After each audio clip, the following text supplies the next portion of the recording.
گزشتہ ڈیکیڈز میں مختلف ملکوں میں دنیا کی کئی ایئر لائنز کے ساتھ ہائی جیکنگ کے واقعات پیش آتے رہے ہیں۔ ہائی جیکنگ ایک سیریس کرائم ہے جس نے اس فضائی سفر کی خوبصورتی کو متاثر کیا ہے۔ ایسا ہی ایک واقعہ پاکستان میں بھی پیش آیا تھا پاکستان کی قومی ایئر لائن PIA کے ساتھ۔ یہ کیا واقعہ تھا، کون تھے ہائی جیکر اور ان کے کیا مطالبات تھے، یہ سب جانیں گے آگے ویڈیو میں۔ ویڈیو اگر پسند آئے تو لائک کریں، سبسکرائب کریں۔ پاکستان کی ایویشن ہسٹری کا پہلا ہائی جیکنگ کا واقعہ 20 جنوری 1978 میں پیش آتا ہے۔ جہاز میں مسافروں اور عملے سمیت 42 افراد سوار تھے۔ یہ ایک 2 انجن والا PIA کا فوکر طیارہ PK-543 تھا۔ جہاز نے سکھر سے کراچی کے درمیان سفر کرنا تھا۔ یہ واقعہ کراچی اور سکھر کے درمیان PIA کی ایک شیڈیول پرواز کے دوران پیش آیا تھا۔ خیر، یہ ہائی جیکنگ کی کہانی شروع ہوتی ہے جب جہاز سکھر سے صبح 9:55 پر ٹیک آف کرتا ہے۔ کراچی کے لیے یہ ایک مختصر دورانیے کا فضائی سفر تھا، کیونکہ سکھر سے کراچی کا فاصلہ 455 کلومیٹر ہے، تو یہ لگ بھگ تقریباً 1 گھنٹے کی مختصر فلائٹ تھی۔ مگر مسافر اس بات سے بیگانہ تھے کہ یہ مختصر سفر کتنا طویل اور مشکل ہو سکتا ہے ان کی زندگیوں میں۔ جہاز کے ٹیک آف کے کچھ دیر کے بعد ہی جب جہاز میں ریفریشمنٹ سرو کیا جا رہا ہوتا ہے، ایک مسافر اپنی سیٹ سے کھڑا ہوتا ہے اور کاکپٹ میں جانے کی کوشش کرتا ہے۔ جہاز کا عملہ مسافر کو روکتا ہے کہ شاید یہ ایک عام مسافر ہے جو پائلٹ سے ملنے اور کاکپٹ دیکھنے کا شوقین ہے، مگر عملے کے روکنے پر مسافر جس کا نام اسلم تھا اور جس کی عمر لگ بھگ 31 برس کے قریب تھی، ہوا میں پسٹل لہراتا ہے اور ساتھ ہی ساتھ بتاتا ہے کہ اس کے پاس گرنیڈ اور ڈائنامائٹ بھی ہے، اور یہ کہ اس کی بات نہ ماننے پر وہ جہاز کو اڑا بھی سکتا ہے۔ اس کے بعد ہائی جیکر کاکپٹ میں داخل ہوتا ہے۔ کیپٹن خلدون غنی اور پائلٹ آفیسر قادر گبول پر پسٹل تان لیتا ہے اور ان کو بتاتا ہے کہ یہ جہاز ہائی جیک ہو چکا ہے اور اب یہ جہاز کراچی کے بجائے انڈیا کے شہر بامبے جائے گا۔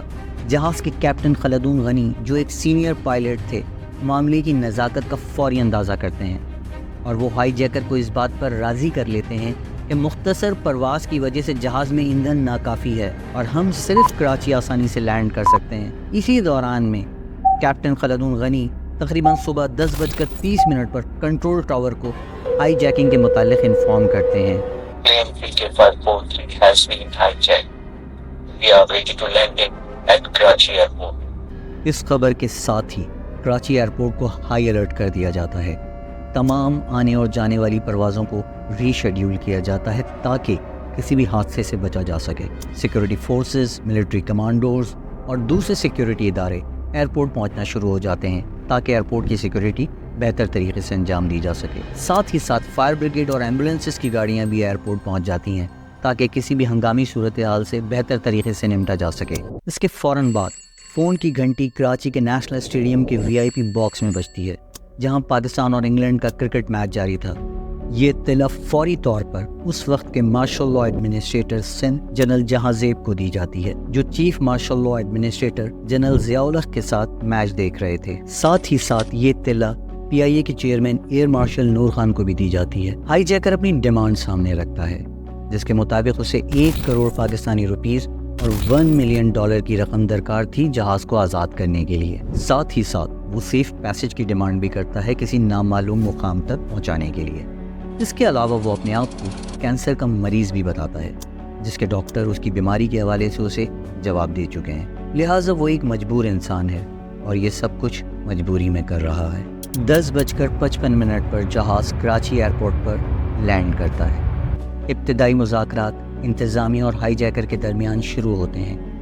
ہائی جیکر سے وقت مانگا جاتا ہے تاکہ اس کی ڈیمانڈ سینئر انتظامیہ تک پہنچائی جا سکے، مگر ابتدائی مذاکرات بے نتیجہ رہتے ہیں۔ مگر کم سے کم اس بات چیت کے نتیجے میں وہ کچھ مسافروں اور ایئر ہوسٹس کو ریلیز کرنے کے لیے تیار ہو جاتا ہے۔ ہائی جیکر کی پہلی ڈیڈ لائن سپہر 3:30 پر بغیر کسی انسیڈنٹ کے گزر جاتی ہے۔ اگلی ڈیڈ لائن رات 8 بجے کی ہے۔ اس ڈیڈ لائن کے ختم ہونے سے پہلے PIA کے چیئرمین خود ہائی جیکر سے بات کرتے ہیں اور اسے یقین دلاتے ہیں کہ اس کا بہترین کینسر کا علاج کرایا جائے گا، مگر ہائی جیکر راضی نہیں ہوتا، لیکن وہ مسلسل انتظامیہ سے رابطے میں رہتا ہے اور بحث جاری رکھتا ہے۔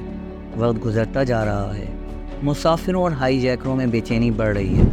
اب صبح سے شام ہو چلی ہے اب ہائی جیکر ڈیمانڈ کرتا ہے کہ کسی اہم اور سینئر حکومتی شخصیت سے ہی وہ بات کرے گا ورنہ جہاز اڑا دیا جائے گا۔ لہٰذا رات 11:50 پر PIA کے چیئرمین نور خان خود جہاز میں مذاکرات کے لیے داخل ہوتے ہیں، حالانکہ انہیں انتظامیہ کی جانب سے منع کیا جاتا ہے کہ وہ نہ جائیں۔ بہرطور وہ جہاز میں داخل ہوتے ہیں اور 1 گھنٹے تک نور خان اور ہائی جیکر میں مذاکرات چلتے ہیں، مگر نتیجہ کچھ بھی نہیں۔ وہ ہائی جیکر کو اس بات پر راضی کرنے کی کوشش کرتے ہیں کہ جس اماؤنٹ کی ڈیمانڈ کی گئی ہے وہ کافی بڑا ہے اور فوری ارینج نہیں کیا جا سکتا، لہٰذا بقایا 17 مسافر اور 6 عملے کے ارکان کو ریلیز کر دیا جائے، اور اس کے بدلے وہ خود ہاسٹیج رہنے کے لیے تیار ہیں جب تک اماؤنٹ ارینج نہیں ہوتا۔ نور خان اس دوران میں اس بات کا اندازہ کر چکے تھے کہ سارا دن گزر چکا ہے اور اب یہ اکیلا ہائی جیکر اور اس کے اعصاب کمزور ہو رہے ہیں۔ وہ اس موقع کا فائدہ اٹھاتے ہوئے 12:50 پر اچانک ہائی جیکر پر حملہ کر کے اسے قابو کرنے کی کوشش کرتے ہیں۔ اسی ہاتھا پائی میں ہائی جیکر گولی چلا دیتا ہے جو نور خان کو لگ جاتی ہے، مگر نور خان ایک پروفیشنل ایئر فورس سولجر تھے، وہ گولی لگنے کے باوجود بھی حملہ آور کو دبوچ لیتے ہیں۔ گولی کی آواز سنتے ہی جہاز کے باہر موجود سیکورٹی فورسز جہاز میں داخل ہو جاتی ہیں اور فوری ایکشن لیتے ہوئے ہائی جیکر کو گرفتار کر لیتی ہیں۔ اس طرح اس ہائی جیکنگ کا ڈراپ سین ہوتا ہے۔ نور خان کو فوری طور پر PNS شفا ہاسپٹل منتقل کیا جاتا ہے، جہاں گولی نکالنے کے لیے ان کا 2 گھنٹے کا آپریشن ہوتا ہے، جو ان کے لیفٹ سائڈ پر ہپ اور اسٹمک کے درمیان کہیں لگی تھی۔ ڈاکٹر شیخ سمدانی اس آپریشن کے بعد نور خان کو آؤٹ آف ڈینجر قرار دیتے ہیں۔ FIA ہائی جیکر کو اپنی تحویل میں لیتی ہے تاکہ انویسٹیگیٹ کیا جا سکے۔ ابتدائی تحقیقات کے مطابق ہائی جیکر کا نام محمد اسلم نہیں بلکہ نذیر محمد تھا، اور یہ کہ سوائے پسٹل کے اس کے پاس موجود گرنیڈ اور ڈائنامائٹ ڈمی تھے۔